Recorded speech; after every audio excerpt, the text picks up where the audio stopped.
संसद के शीतकालीन सत्र में मंगलवार 3 दिसंबर 2024 को प्रश्नकाल के दौरान समाजवादी पार्टी के प्रमुख और सांसद अखिलेश यादव ने संभल हिंसा पर अपनी बात रखी।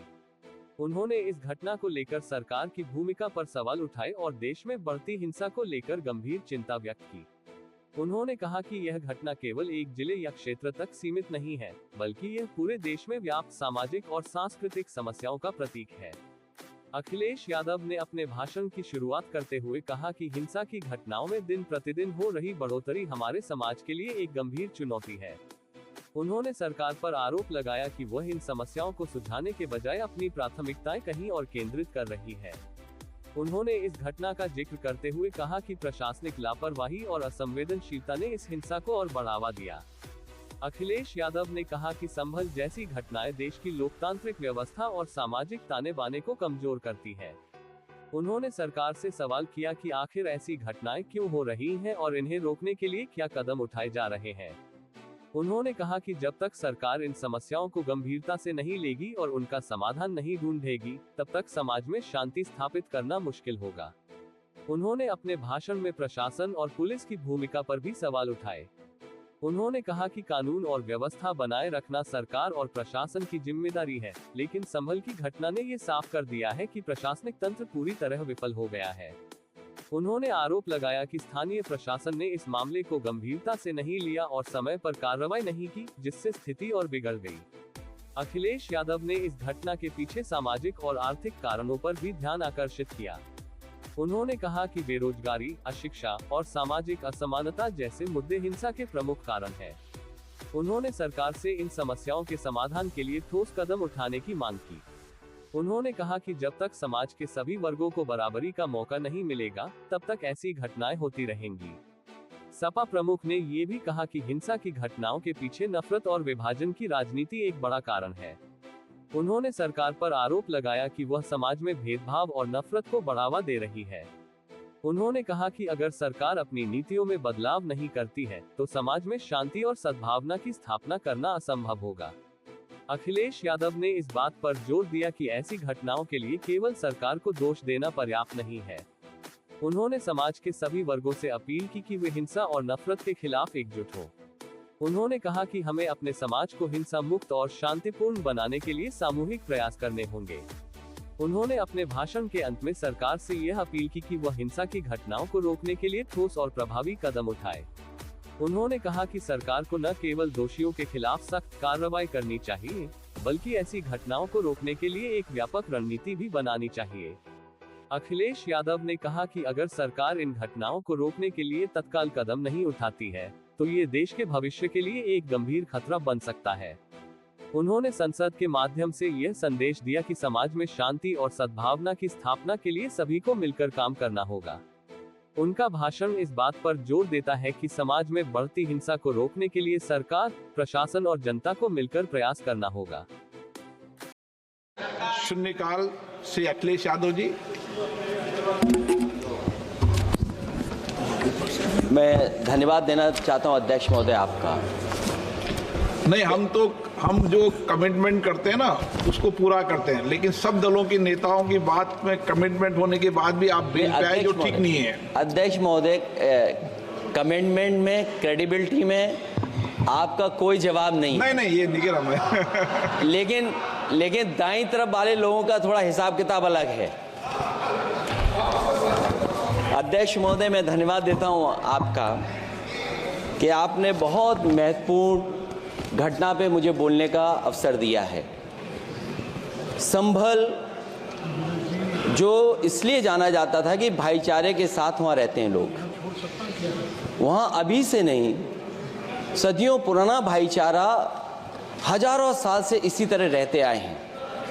लेकिन अचानक ये जो घटना हुई है, ये सोची समझी रणनीति के तहत वेल प्लान्ड हुआ है और वहाँ के भाईचारे को गोली मारने का काम हुआ है। जो घटना हुई है वो सोची समझी साजिश है।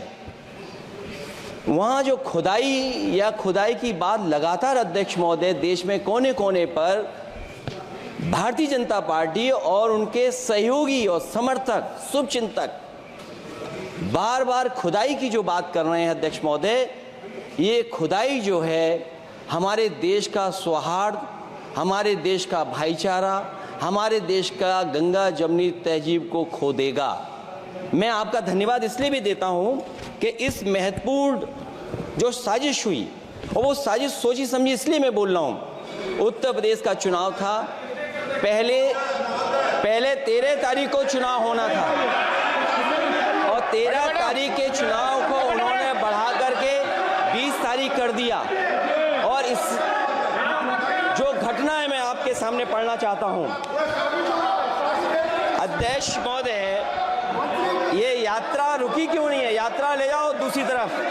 अध्यक्ष महोदय, संभल की शाही जामा मस्जिद के खिलाफ 19/11/2024 को सिविल जज सीनियर डिवीजन छंदौसी संभल में एक याचिका डाली गई। कोर्ट ने दूसरे पक्ष को, अध्यक्ष महोदय सुनिए, ये सुनना चाहिए, हम यूं ही नहीं कहते थे। आप तो संक्षिप्त में बोले। अध्यक्ष महोदय, हम यूं ही नहीं कहते थे कि संविधान ये मानती नहीं सरकार, हम यूं ही नहीं कहते थे कि संविधान नहीं मानती।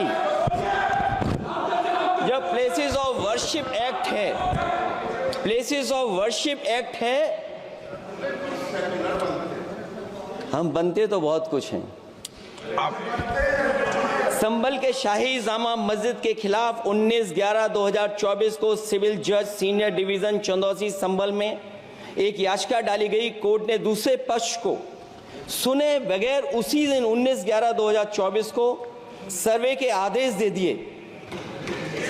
ताज्जुब की बात है, संभल के जिलाधिकारी संभल और पुलिस अधीक्षक संभल आदेश को पढ़े बगैर 2 घंटे के बाद सर्वे के लिए पुलिस बल के साथ शाही जामा मस्जिद पहुंच गए।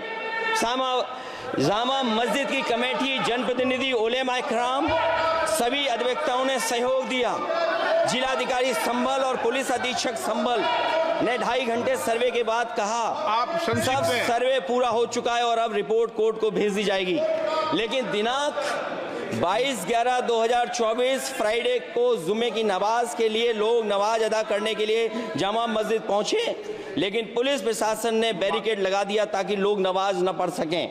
उसके बाद भी लोगों ने संयम बरतते हुए नमाज अदा की और किसी प्रकार का विरोध प्रदर्शन नहीं किया। 29/11/2024 को कोर्ट की अगली तारीख तय थी। शाही जामा मस्जिद की कमेटी और मुस्लिम समाज के सभी लोग कोर्ट में केस की पैरवी के लिए तैयारी कर रहे थे, परंतु दिनांक 23/11/2024 की रात पुलिस प्रशासन द्वारा कहा गया 24/11/2024 यानी अगले दिन सुबह को दोबारा सर्वे किया जाएगा। शाही जामा मस्जिद कमेटी और अधिवक्ता ने कहा कि इस सर्वे तो मुकम्मल हो चुका है, अब दूसरे सर्वे की क्या आवश्यकता है? कोर्ट के आदेश का हमने पालन कर दिया। अगर दूसरे सर्वे कराना है तो दोबारा आदेश करवाएं, कोर्ट के आदेश के बाद हम दोबारा सर्वे करा देंगे। लेकिन जिलाधिकारी संभल और पुलिस अधीक्षक संभल ने कोई सुनवाई नहीं की और तानाशाही दिखाते हुए सुबह के वक्त से पहले शाही जामा मस्जिद आ गए। शाही जामा मस्जिद कमेटी और मुस्लिम समाज के लोगों ने फिर भी धैर्य रखा और दोबारा सर्वे के लिए अंदर ले गए। सर्वे के दौरान करीब 1.5 घंटा बाद जब जनता को सूचना मिली तो वो इकट्ठा होना शुरू हो गए। लोगों ने सर्वे का कारण जानना चाहा तो सर्किल ऑफिसर ने उनके साथ गाली गलौज की और लाठीचार्ज करवाकर बुरी तरह जख्मी कर दिया। इसका विरोध करते हुए चंद लोगों ने पत्थर चलाए, जिसके बदले में पुलिस के सिपाही से लेकर के अधिकारियों तक ने अपने सरकारी और प्राइवेट हथियारों से गोलियां चलाईं, जिसका वीडियो रिकॉर्डिंग है, जिसके एवज में दर्जन लोग गोलियों से घायल हो गए हैं। 5 मासूमों जो कि अपने घर से सामान लेने के निकले थे, उनकी मृत्यु हो गई। संभल का माहौल बिगाड़ने में संभल का माहौल बिगाड़ने में याचिका दायर करने वाले लोगों के साथ पुलिस और प्रशासन के लोग जिम्मेदार हैं। इनको निलंबित किया जाना चाहिए और हत्या का मुकदमा चलाया जाना चाहिए, जिससे कि लोगों को इंसाफ मिल सके और आने वाले समय में कोई इस प्रकार की संविधान के खिलाफ और गैर कानूनी घटना को अंजाम न दिया जा सके। अध्यक्ष महोदय, ये लड़ाई दिल्ली और लखनऊ की है। नो प्लीज कभी दिल्ली पहुंचे थे जिस रास्ते, वही लखनऊ वाले उसी रास्ते पहुंचना चाहते हैं। उज्जर रमन सिंह जी 2